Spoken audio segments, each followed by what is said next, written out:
নীরব, তুই এমন করে পাগলামি কেন করছিস? তুই তো জানিস আমি এসব পছন্দ করি না, তারপরও কেন? তুই পছন্দ করিস কি না সেসব আমি জিজ্ঞেস করিনি। আমি তোকে জিজ্ঞেস করেছি আমি যেটা বলেছি সেটা তুই করবি কিনা। না, করতে পারবো না। আমি তোকে ভালোবাসি, তার মানে এই না যে আমি নিজেকে তোর সামনে ছোট করব। ও, তার মানে তোমার দ্বারা আমার আবদার পূরণ করাটা সম্ভব নয়, তাই তো? হুম, একদম তাই। আমি তোমাকে ভালোবাসি, তবে নিজের মান সম্মানের থেকে বেশি নয়। নিধি নিজের কথাটা শেষ করতেই নীরব রাগে গজগজ করে উঠে নিজের হাতে থাকা এক গোলাপের তোড়া নিধির মুখের উপর ছুঁড়ে মেরে ভীষণ ভারী কণ্ঠে নিধিকে উদ্দেশ্য করে বলল, আমার কথা যখন তুই শুনবি না, আমার ইচ্ছে যখন তুই পূরণ করবি না, তখন তোকে আর আমার প্রয়োজন নেই। মানে কি সব পাগলের মতো কথা বলছো তুমি? মাথা ঠিক আছে তো তোমার? আমার মাথা একদম ঠিক আছে, আর আমি যা বলছি তা ভেবে চিন্তেই বলছি। তার মানে তুমি এই একটা কারণেই আমাকে ভালোবেসেছো? মন থেকে কখনো আমাকে পছন্দ করোনি তুমি? মন থেকেই করেছিলাম, তবে কথা হচ্ছে আমার কিছু চাওয়া পাওয়া ছিল তোমার কাছ থেকে।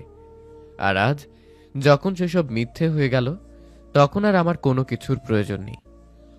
নীরব, প্লিজ এমনটা করো না, তুমি বিশ্বাস করো আমি তোমাকে অনেক ভালোবাসি।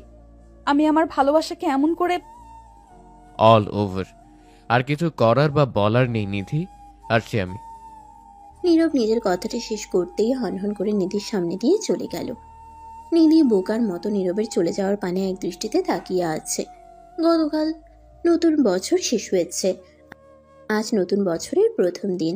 আর আজকে নিধির বয়ফ্রেন্ড নীরব এসে নিধিকে বলে তার সাথে রুম ডেট করতে।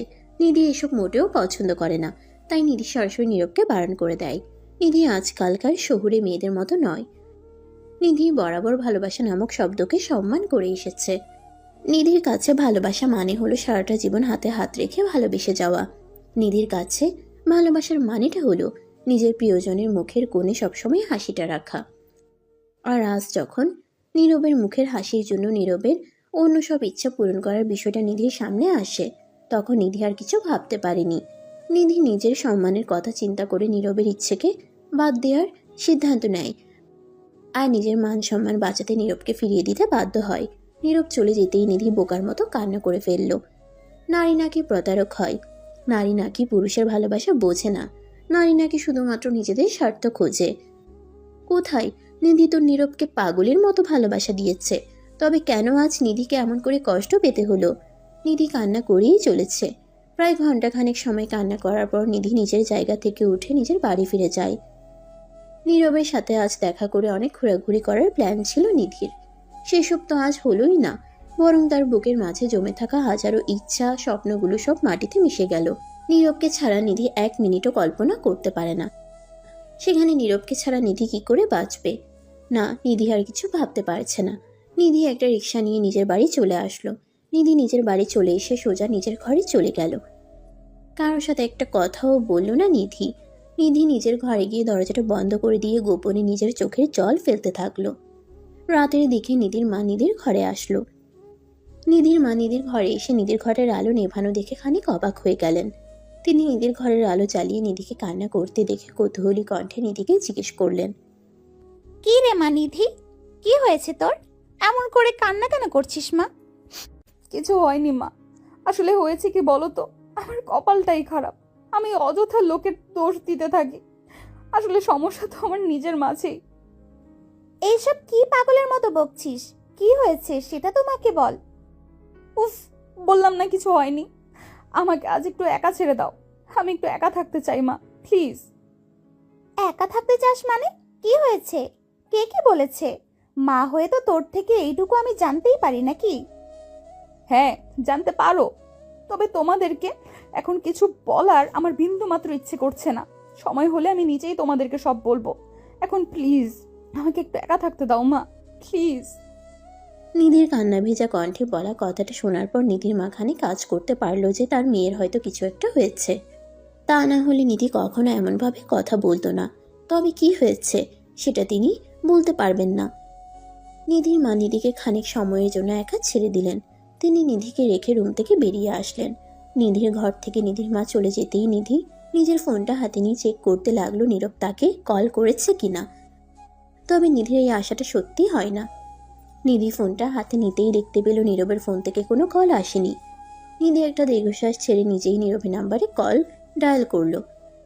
দুবার রিং হবার পর নীরব নিধির কলটা পিক করলো।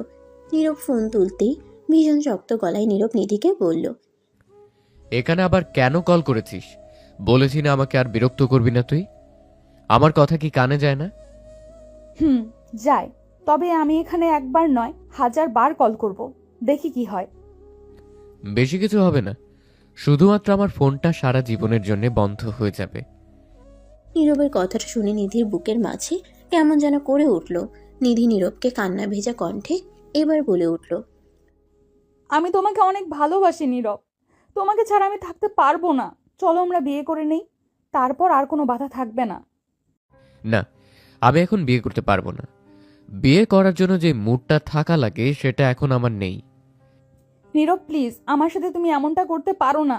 বিশ্বাস করো, আমি সত্যিই চাই আমাদের ভালোবাসাটা পূর্ণতা পাক, তবে কোনো পাপ হোক সেটা চাই না। একটু বোঝার চেষ্টা করো প্লিজ। নিধি নিজের কথাটা বলতেই কান্না করতে লাগলো। নিধিকে কান্না করতে দেখে নীরবের বুকের মাঝে কেমন যেন অদ্ভুত আচরণ করে উঠল। নীরব নিজেকে অনেক শক্ত রাখার চেষ্টা করেছে, তবে তাতে কোনো লাভ হচ্ছে না। যেখানে নিধি নীরবকে বিয়ে করতে রাজি হয়ে গেছে সেখানে কোনো কিছু নিয়ে জেদ করার কিছু নেই। নীরব নিজের ভুলটা বুঝতে পেরে নিধিকে উদ্দেশ্য করে বলল, ঠিক আছে, এখন তুমি যেখানে আছো তাড়াতাড়ি আমার সাথে দেখা করো। আমি আজ আর এক্ষুনি তোমাকে নিজের আপন করে নিতে চাই। সত্যি নীরব, তুমি ঠিক বলছো তো? আমাকে সত্যি তুমি নিজের আপন করে নেবে? কেন নিব না? তুমি ছাড়া আমারও কি কেউ আছে নাকি? তাড়াতাড়ি এসো, আমি অপেক্ষা করছি। নীরব নিজের কথাটা শেষ করে ফোনটা কেটে দিল। নীরব ফোনটা কেটে দিয়ে আপন মনে মুচকি হাসি দিল। নিধি যে একটা পাগলি মেয়ে সেটা আর বোঝার বাকি নেই। নীরব খুব ভালো করে বুঝতে পারছে নিধি তাকে ছাড়া কতটা অসহায়, আর নিধিকে ছাড়া নীরব নিজেও খুব অসহায়। নীরব নিজের চোখের পানি মুছে নিয়ে বিয়ের সব আয়োজন করলো, আর সেই রাতেই নীরব নিধিকে নিজের আপন করে নিল। বিয়ে শেষ হতেই নীরব নিধিকে নিজের বাড়ি নিয়ে আসে। নীরবের বাবা যদিও নিধির আর নীরবের ব্যাপারটা আগে থেকেই জানতো, তাই তেমন কোনো সমস্যা হয়নি। নিধিকে বাড়িতে নিয়ে আসার পর রাতের বেলা নীরব নিজের ঘরে আসলো। নীরব রাতের বেলা নিজের ঘরে আসতেই দেখতে পেল নিধি বিছানায় বসে আছে। নীরব নিধিকে বসে থাকতে দেখে নিধির দিকে এগিয়ে আসলো। নীরব নিধির দিকে এগিয়ে আসতেই নিধি নীরবকে উদ্দেশ্য করে বলল, উফ, এতক্ষণ সময় লাগে তোমার? এই নাও, এখন আমার শাড়িটা খুলে ভালো করে একটু আদর করে দাও তো। না, আমি এত আদর করতে পারবো না। কি কেন? এখন আদর করতে পারবে না কেন? কি হয়েছে? কি হবে আবার? এখন আদর করার কোনো মুড নেই আমার। মুড নেই মানে? এই, তোমার স্ত্রী তোমার থেকে আদর চাইছে আর তুমি বলছো তোমার মুড নেই? কেন মুড নেই? কেন গো? তখন তো বলেছো আমার খারাপ ছেলে, এখন কেন নিজ থেকে সব চাইছো? আরে বোকা, ওটা তো আমি এমনিতেই বলেছি। এখন তো আমি তোমার স্ত্রী, এখন কোনো সমস্যা নেই। এখন আমার সমস্যা আছে, আমাকে বিরক্ত করো না তো, আমাকে আমার মতো থাকতে দাও। নীরব এখন ইচ্ছে করে নিধিকে খানিক রাগাতে চেষ্টা করছে। নিধি নীরবের কথাগুলো শুনে খানিক রাগও করলো। এত কান্না করার পরে যখন নীরবকে নিজে করে পেল সে, তখন কি না নীরব কাহিনী করা শুরু করেছে। নিধি নীরবের উপর রেগে গিয়ে নিজের জামাটা খুলে ফেলে নিজের জামা নীরবের মুখের উপর ছুঁড়ে মারলো। নিধি নীরবের মুখের উপর নিজের জামাটা ছুঁড়ে মারতেই নীরব নিধিকে উদ্দেশ্য করে বলে উঠল, এটা কি হলো? তুমি আমার মুখের উপরে এটা আসলো কেমন করে? কেমন করে আসলো দেখো নাই? আর দেখবে কেমন করে? চোখ বন্ধ করে থাকলে কিছু দেখতে পাবে না। ফাজলামি করো না। আমার মুখের উপর তোমার শাড়িটা দিয়েছো কেন? কেন দিয়েছি জানো না? মজা করো আমার সাথে? সব জেনেও ঢং করা হচ্ছে। আমি তোমার সাথে ঢং করলাম কখন? আমি তো আমার মতো শুয়েছিলাম, তুমি নিজেই তো এসে আমার গায়ে পড়ে এসব করছো। আরো করব। আমার সব কিছু খুলে তোমার উপর ফেলবো, তারপর বুঝবে কেমন লাগে। কেমন লাগবে মানে? শোনো নিধি, আমি তোমায় বলে দিচ্ছি, আমার সাথে তিরিং মিরিং করলে ভালো হবে না। তাই শোনা, আমিও তো সেটাই চাইছি, অনেক খারাপ কিছু হোক। বেশি ফাজলামি করলে একদম মার দিব বলে দিচ্ছি। তাই আমায় মাইর দিবে? আচ্ছা দাও দেখি, আমারও দেখা লাগবে তো তোমার কেমন সাহস আছে। আমার সাহস দেখো নাই তুমি? আমার এত সাহস যে এখন যদি তোমায় জোর করে ধরে কিছু করে ফেলি, তখনও কিছু করতে পারবে না তুমি। আচ্ছা তাহলে তো এখন দেখতেই হয় কেমন সাহস তোমার। নিধি কথাটা বলতেই একটা দুষ্টু হাসি দিল। নিধি নীরবের দিকে তাকিয়ে দুষ্টু হাসি দিয়ে নিজের ব্লাউজটা খুলে ফেলে নীরবের মুখের উপর ছুঁড়ে মারল। নিধির ব্লাউজটা নীরবের মুখের উপর এসে পড়তেই নীরব নিজের মুখের উপর থেকে ব্লাউজটা সরিয়ে নিধির দিকে তাকালো। নিধির দিকে দৃষ্টিপাত করতেই নীরবের সারা শরীরে একটা কারেন্ট বয়ে গেল। নিধি নীরবের সামনে অর্ধনগ্ন হয়ে দাঁড়িয়ে আছে। নিধি তো নীরবের থেকে এটাই চাইছে যে নীরব রেগে মেগে এসে নিধিকে আদর করুক, আর নীরবের ভালোবাসার আদর খেয়ে নিধি নিজেকে শান্ত করুক। নীরব নিধিকে এমন অবস্থায় দেখে নিজেকে আর সামলাতে পারছে না। নিধি নীরবের অবস্থা বুঝতে পেরে নীরবের দিকে এগিয়ে এলো। নীরব নিধির দিকে এক দৃষ্টিতে তাকিয়ে আছে। নিধি নীরবের দিকে এগিয়ে এসে নীরবের দিকে খানিকটা ঝুঁকে নীরবকে উদ্দেশ্য করে মৃদু কণ্ঠে বলল, কি এখন বলো, আমার দিকে তাকিয়ে আছো কেন? লোভ হচ্ছে নাকি? তো কি করব? তুমি নিজেই আমায় বাধ্য করেছো তোমার দিকে এমন করে তাকাতে। আমার ইচ্ছে ছিল না, তুমি বাধ্য করেছো আমায়। আমি তোমায় কখন বাধ্য করলাম? তুমি যে লুচ্চা হয়ে গেছো সেটা আমি জানি না নাকি? আমি লুচুর কি করেছি? তুমি যদি আমার সামনে এমন করে দাঁড়িয়ে থাকো তবে তো আমি তোমার দিকে তাকাবই, তাই না? না, তাকাতে পারবে না। তুমি আমার দিকে না তাকিয়ে ঘুমাবে। তুমি বলেছো তো ঘুমাবে, এখন জেগে আছো কেন? কারণ এখন তো আমার চোখে ঘুম নেই সখী। আমার চোখে এখন নেশা, আর নেশা ভর করেছে। নীরব কথাটা বলতেই দুম করে নিধির কোমর ধরে ফেলল। নীরব নিধির কোমর ধরে নিধিকে নিজের বুকে টেনে নিল। নিধি নীরবের হ্যাচকা টানের তাল সামলাতে না পেরে নীরবের বুকের উপর চলে আসে। নিধি নীরবের বুকে চলে আসতেই নীরব নিধিকে নিজের বুকের উপর নিয়ে নিধির কপালে গালে চুমু খেতে লাগলো। অতপর আর কি, বুঝে নিন কি কি হতে পারে। নীরব আর নিধি তারা দুজন মিলেমিশে একাকার হয়ে গেল। ভালোবাসা সত্যিই সুন্দর।